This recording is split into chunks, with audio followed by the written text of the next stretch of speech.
I'm coming into Butler, Alabama.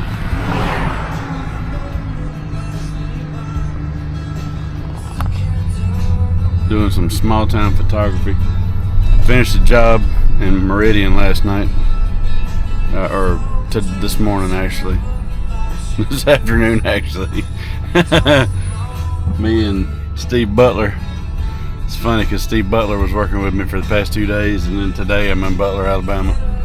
But me and Steve finished a big job on a hotel, and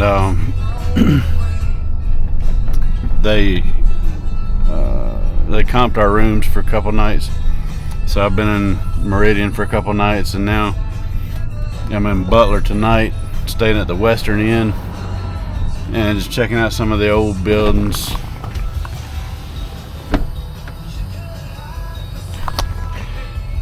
Some of it I've photographed before, and Butler's just a good little town to get some interesting photography. It's not a huge town, so there's not a lot here, but what's here is just country. I like that. It makes me feel my roots. I grew up in Gulfport when it was a small town, and all my family came from small town Mississippi, up in Buckatuna and around that area, towns that y'all never heard of. And I don't know, small towns just feel like home to me. So I ride around, shoot stuff that I find interesting, and a lot of times it's dilapidated or vacant or something like that. But the life of the town's interesting to me, except for Hardee's and McDonald's. I don't really care about all that. Although a picture of these Hardee's and McDonald's would be interesting in 30 or 40 years. Be like, oh, there's Butler back 30 years ago. Cool that Hardee's was there.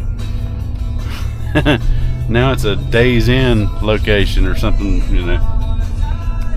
It's all a record of history, and I just love documenting stuff like this that nobody will, the moment you capture will never be seen again by anybody at any time. You're capturing a moment in time, just a split second of a moment in time that will never be seen again by anybody. You just happen to be there, and maybe it's something interesting, maybe it's not, but it's something that you documented, and it's part of you now, sort of. And that's what I do. That's what I enjoy doing, riding around anywhere. I've already been followed by the cops this evening. I had to pull over and explain myself, because like, yeah, I saw you behind so-and-so's building and just see what you're doing. So I explained, and he was like, yeah, okay, cool. You getting any good shots? He was fine with it. He just wanted to make sure I wasn't up to no good. He was doing his job, as Elizabeth said, because I told her about it when she called. But stuff like this little car wash here, you can almost tell where we are just by the car wash. If I didn't tell you anything else, I just showed you a picture of this car wash. Can't get to it this way. You would say, oh, that must be Alabama, because the walls of the car wash are just stained red from the red clay. I'll roll around there and look at it. Let you look at it so you can see what I'm talking about. But there's just a lot of interesting things, and people from other parts of the country like to see our part of the country, our part of the world. I watch other YouTube channels for the same reason. I like to see desert stuff and some big city stuff, but more desert and small town and abandoned places, things like that. So here's that car wash.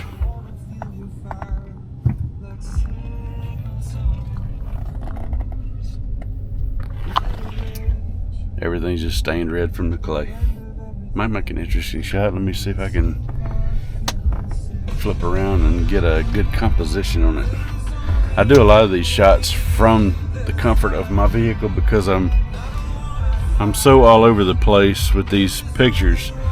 A lot of times from the driver's seat is really the only place that I can get these shots. If I got out, I'll get out and walk sometimes but you don't get near the shots, especially with what I shoot. You don't get all the different buildings and locations and stuff. But it is fun to go walk streets. Yeah, we might have something here with the car wash and the closed down Church's Chicken. That might make something. Let's do a wide angle on that.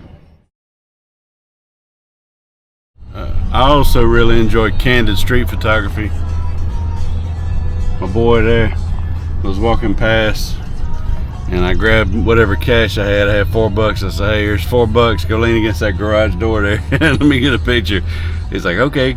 So he runs over there and gets a shot, and I gave him a card just so he know where it might pop up. I do that quite often. You know, it's worth somebody's time for me to be creative, or for me to fulfill my need to shoot something interesting. So some of my shots are staged like that, but usually they're not. Usually they're completely candid. 99% of the time they're completely candid, but especially with homeless people, if I shoot homeless folks,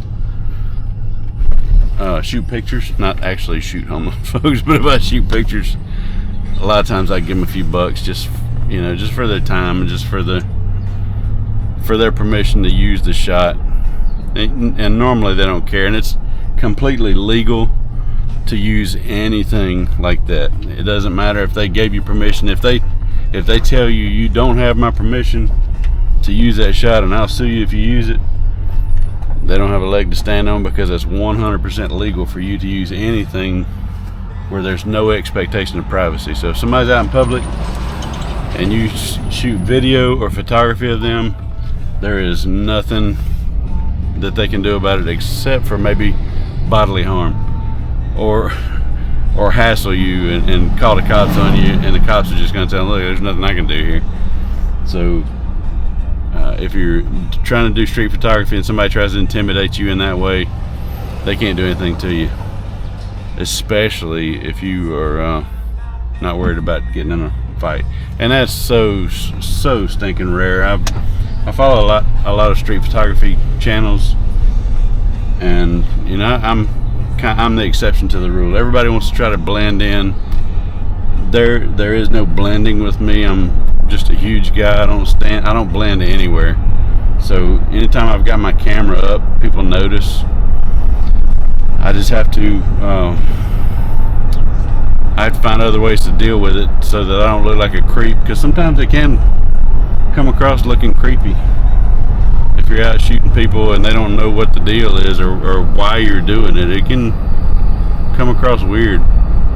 I've had a couple of confrontations, but they were just really short. Right off the start, they started off kind of defensive, like, what are you shooting pictures of me for? What are you shooting pictures? It was property was the last one.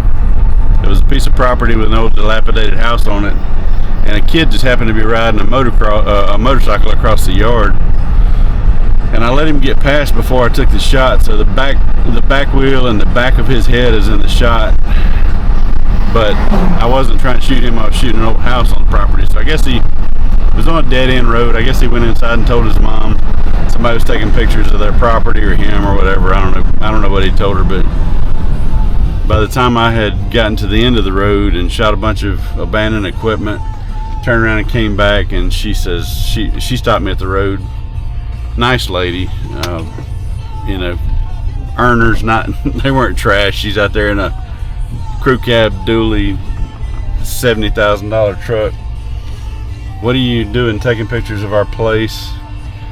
And so I explained myself in about 5 seconds, and she was 100% okay with it. There was no problems beyond that, and that's probably the most aggressive anyone's gotten. I think it was just she was maybe thought I was taking pictures of her kid, which I can completely understand, because I might have reacted the same way, not knowing what somebody's doing. They're riding by my property taking pictures. You just never know these days. So if you are shooting photography like this, be careful, but just know that you have rights just as well as everybody else out there has rights. And there's nothing, if you're not doing anything wrong and you're 100% pure in your intentions, and you have no intention of harm, and nothing you can do can cause, or nothing you're doing can cause any harm, stand your ground. I don't know what more I can say about that, but there we go. That's me and my photography rant. Just backing into the western end. I had to look at the sign. I kind of forgot the name of it for a second. Little kind of a flea bag here in Butler, Alabama, but it's priced right. $65 all in. No extras for taxes or anything like that. It's flat $65. That includes everything. But the rooms do smell a little old. And the bathroom ceiling in mine, about half the ceiling's just mildewed, crusty, moldy, drywall falling apart.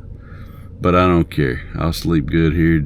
I've stayed in a million of these places, and I can't stay in them when Elizabeth's with me, but I'll stay in some roach motels. I don't really care. As long as I can lay down and go to sleep. As long as the sheets are clean. Alright, y'all. Hope you enjoyed that little rant. Hope y'all have a wonderful evening. I'm off to sleep. I'm running on fumes here, and I got a lot of work to do tomorrow in an old house. We're home, everybody.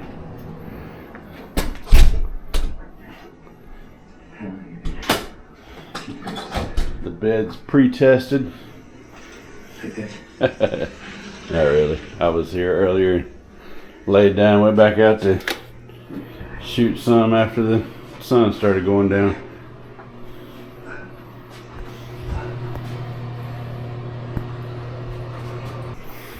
No big deal, just a little mold. Ain't nothing I can't handle. Fixing to crash and get ready for tomorrow. Rest up for tomorrow.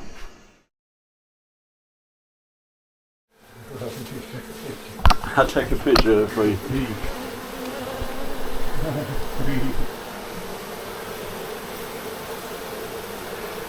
Mercy, mercy. Yeah, it's a big one. It's wide.